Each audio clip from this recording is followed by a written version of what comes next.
It is Waited to Win coming to you from the studios in Kailami, north of Johannesburg, and we are coming to you on a very special day. It is Mandela Day, 18 July 2025. I know all over the country, lots of people doing good deeds out there, their bit for charity in memory of the legend that was Nelson Mandela. Well, wherever you are, I'm wishing you a very good morning. We will shortly be crossing over to our correspondent as we start in our customary position for Friday, and that is Gqeberha, and it is racing at PE's Fairview Racecourse, which has an 8-race program starting with the first leg of the bipod at 12:30. Well, without further ado, let us say hello to the man himself. He's been busy. It is the Nino Podesta. Nino, happy Mandela Day to you. Yes, good morning, Cecil, and happy Mandela Day to everybody out there.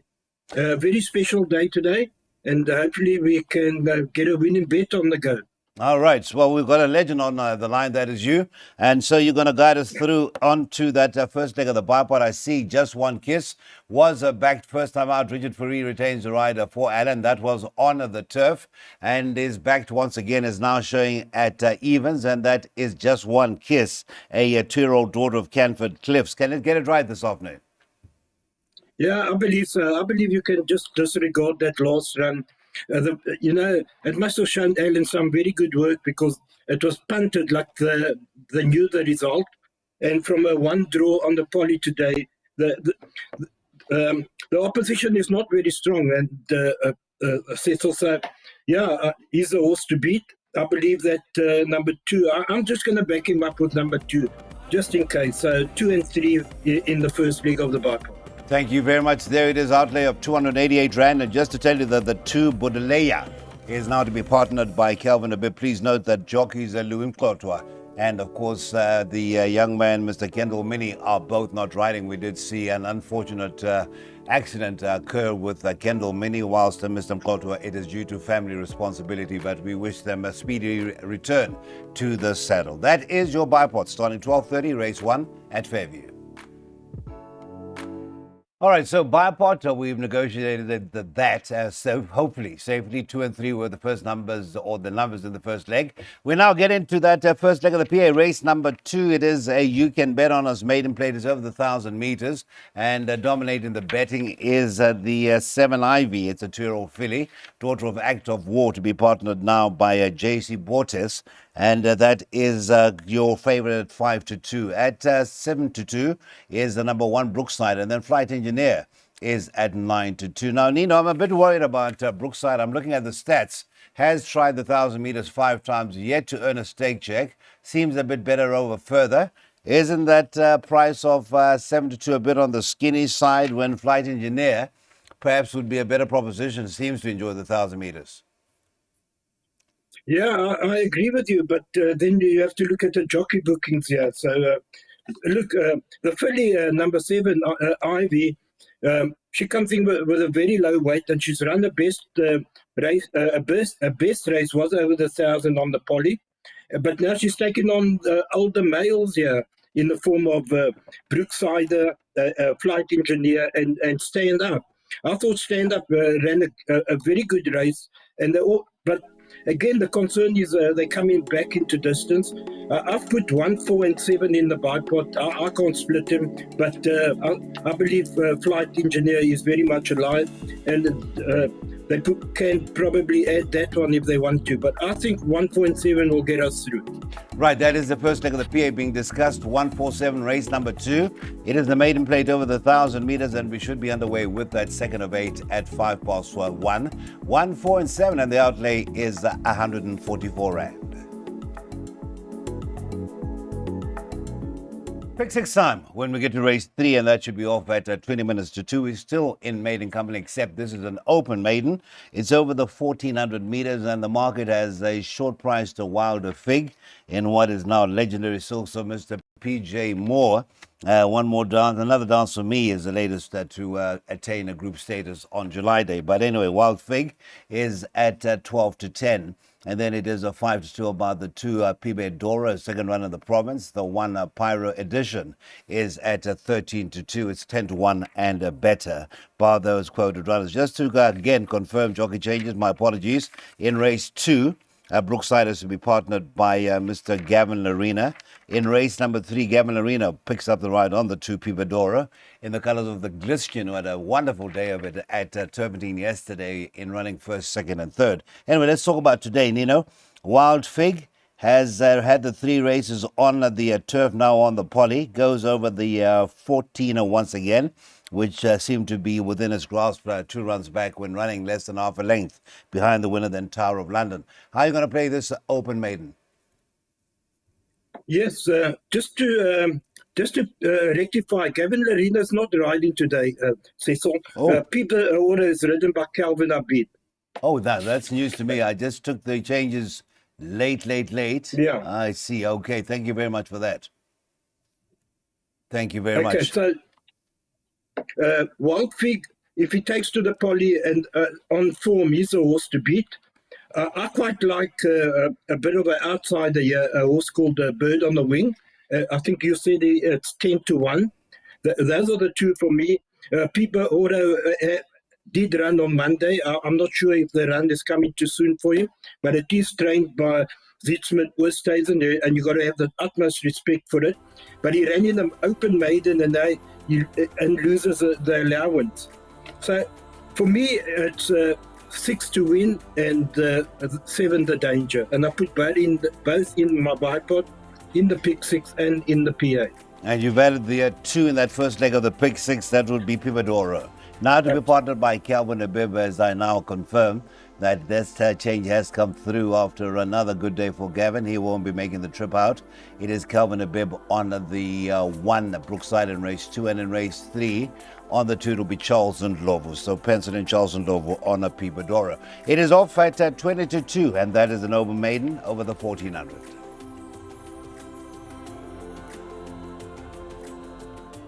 As per normal, 2 jackpots on the go. It is 8 races, so the first jackpot starts in race number 4. This is a tab teddy bear to 0861 0000822.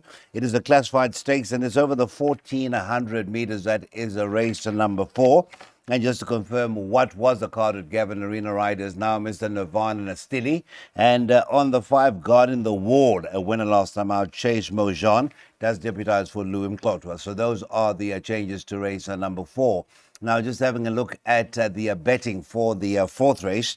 Well, it is a very open-looking affair, and I think a case can be made for a lot of them. But you can be guaranteed that Coastal Path will give another honest showing. Hasn't been in the winner's box for quite some time. It backed up those 2 wins, and now it's been a 2nd, a 4th, a couple of seconds, and a 3rd. Richard Free gets them out in the go over the 1400 meters. Where do you rate that on your list of likely winners, Menino? Well, I did bring him a bit further up there on the list because remember I did my selections before the news of Gavin Larina not riding, and I thought number 4, Silver Tycoon, that was a horse for me from a 2 draw with Gavin up, and the stable, the Cliffy Miller stable, is deadly on form. So that was my first choice, and it will still remain my first choice from a good draw, and the Stili claims, I think, the 2.5, if I'm not mistaken. Mm-hmm. So that would be my first choice, but I do give chances to the 1400 poly specialist number 5, Guarding the Wall, but he's meeting horses like Retota on 3 kilos worth off, and Mr. Belvedere 5 kilos worth off, and Coastal Path. So 2, 4, 5, 7, and 8 go in the pick 6, but in the PA I went 2, 4, 5, and 8. Yeah, Mr. Belvedere looks at the value in the race, and I see it's one of the quintet of runners selected in that first leg of the jackpot. 2, 4, 5, 7, and 8. Again, it is a pretty reasonable outlay of 135 Rand for that 4 unit. It is a classified stakes that sees the start of jackpot 1, race 4, and that is at 2:15.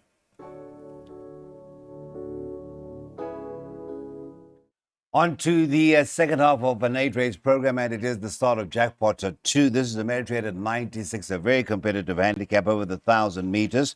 And just to confirm the jockey change, as we have it, the 3, Unconquerable Lady, Stallone Naidu, will deputize for the indisposed family responsibilities at Louis Mklotwa.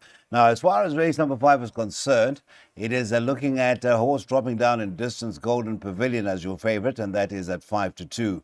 5-1 about numbers 2 Eleorix and the 1 Paris Lass. Also at 5-1. Now, the last two named are renewing their rivalries after their meeting in that Milkwood Stakes. And then just another one to touch on is number 7, and that is Crowned Hornbill. That is now trading at 7-1. Right, Palace Lass would come in half a kg if you factor in the apprentice allowance, etc. Half a kg worse off with Eleorix on their meeting last time out. And that is Richard Fourie getting the ride this afternoon. And of course, Eleorix would have to make up or find quite a few lengths still to take advantage of that weight swing. Yes, Cecil, on paper, you can't see Eleorix reversing the form with Paris Lass, but you have a jockey strike now from going from Tucker to Richard Fourie. So on paper, no, but we've seen worse things happen. My concern with Golden Pavilion is the dropping down from the 12 to 1,000. Now, if this was the 12, I would make Golden Pavilion one of the better bets on the card. And I give Bomber Girl, who's 8 kilos, I think she's 8 kilos better off with Paris Lass on a former run. So she 6 lengths. So she comes into it. And look here, I must add that the pick 6 is not very big, and I think they should add Eleorix in. I've only gone 1, 4, and 6, but I do advise them to add the 2 in. Okay, so that'll be 1, 2, 4, and a 6. That'll be 4, 12, 36 Rand. That total outlay to that jackpot if you do follow the advice of adding the 2 Eleorix. Bomber Girl, certainly a good selection there from Nino. 8.5 kgs better off with Palace Lass in race number 5. All right, so last chance to get involved in a pick 3, or rather a pick 3, that is race number 6. Or should we call it a Hollywood Bets Stakes? 3 of the 10 runners come from the same ownership. But the jockey changes. Nastili on the 1 Strange Magic. The 2 Happy Wives, that will be Anish Tucker. And the 3 Marshmallow. It will now be a chance rider for Mr. Keenan Stain. Now, as far as the betting for race number 6 is concerned, you're looking at Sweet Julia, one of a trio from the ownership, at 2-1. 5-2 is the 4 Smashin'. And then the 3 Marshmallow, that is now at 7-1. It is 10-1 and a better bar those. Which way are you going for this racing 240 fillies and mares 70? Over the 1,200 meters, Mr. Podesta. 10 runners carded. I liked a little bit of a runner here. I wonder if it's going to be part of your selections. Give us your numbers. Well, because it's a 1,200, and I believe that Sweet Julia is probably best over 1,000. I've gone for Smashing, but I like the horse that was ridden by Gavin Larena, and now Keegan Stain takes the run. And that's a horse called Marshmallow, because, again, the stable is in deadly form, the Cliffy Miller. So I thought between 3, 4, and 5, the winner should come from those 3. I'm slightly in the camp of the 4, Cecil, Smashing to beat either 3 and then the 5, or 5 and then the 3. Okay, well, I just saw a horse here that's dropping in the handicap and seems to be running into some rude form, and that is the 8 Kilmoney. Maybe worth just including in your trifectas and quartets, but the numbers that are selected by our analyst Nina Podesta, 3, 4, and a 5 in that first leg of the last pick 3. Right, Fillies and Mares 80 will be our penultimate event of the afternoon, Mr. Podesta. It's over the 1,600 meters. I hope you can give us a strong double to get into the weekend with. And that is the profits. We've got the 4 Family Power. That is your favorite. And that is at 12-10. The 1 Bosnay. The top weight is at 9-2. It is 7-1. About number 7 Arabian Red. 10-1. And a better bar those. Now, if you talk about trappy, I don't think they come any more trappier than race 7. But just giving you the jockey changes of 5 amazing colors. That will be Saturday Fortune. The 6 Back for More. With his 2.5 kg claim will be Mr. Nirvana Stilly. And then the 8 Izwile Ilali. And that is the Villagers Herd. Jason Gates aboard. Now, what are we going to do, Mr. Podesta? The Gary Player Silks on the favorite, the 4 Family Power. And I see our analyst in computer form. He has made it his best bet of the afternoon. Yeah, I also think Cecil make that a very strong selection. She was most impressive last time, but that was on the turf. Look, if she takes to the poly, she'll pulverize this field, and I think she could do so. The double that I would suggest is Family Power on To Beer with the Boys in the next. I've covered her up with Bosney, who's a strong front runner. And then I liked a bit of Amazing Colors, but that was with Luma Coxa on board. It's now gone to Shadley Fortune. I've added that in. Hopefully that can come in. But I'm very strong with the Family Power here, Cecil. Like I said, if she takes to the polish, she'll win. All right, three-time winner from 21 outings, Family Power. A four-year-old daughter of Louis the King of the Colors of Mr. Gary Player. And well done to the LTK Racing and Breeding, who bred what is a consistent sort, formerly with Greg Anion in the Western Cape. That is Nino's top bet for a 7.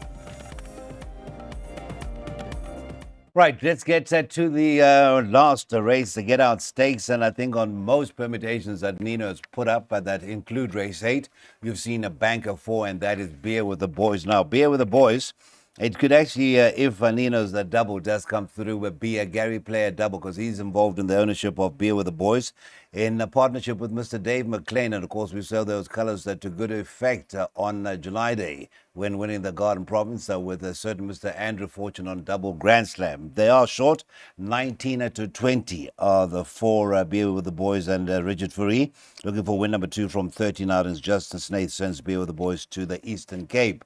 Next up on the betting, Darling Harbour, 5 to 1. 5 to 1 is the 8. Take your time. It is 10 to 1 and better bar those. All right, Nino, Beer with the Boys. It is Beer with the Boys tomorrow morning when the rugby starts, and of course the racing starts a bit later after the first test between the British and Irish Lions, or you're going to get up and watch a bit of Open Golf Day 3. Whatever you're doing, the 4 Beer with the Boys, you are very confident, huh?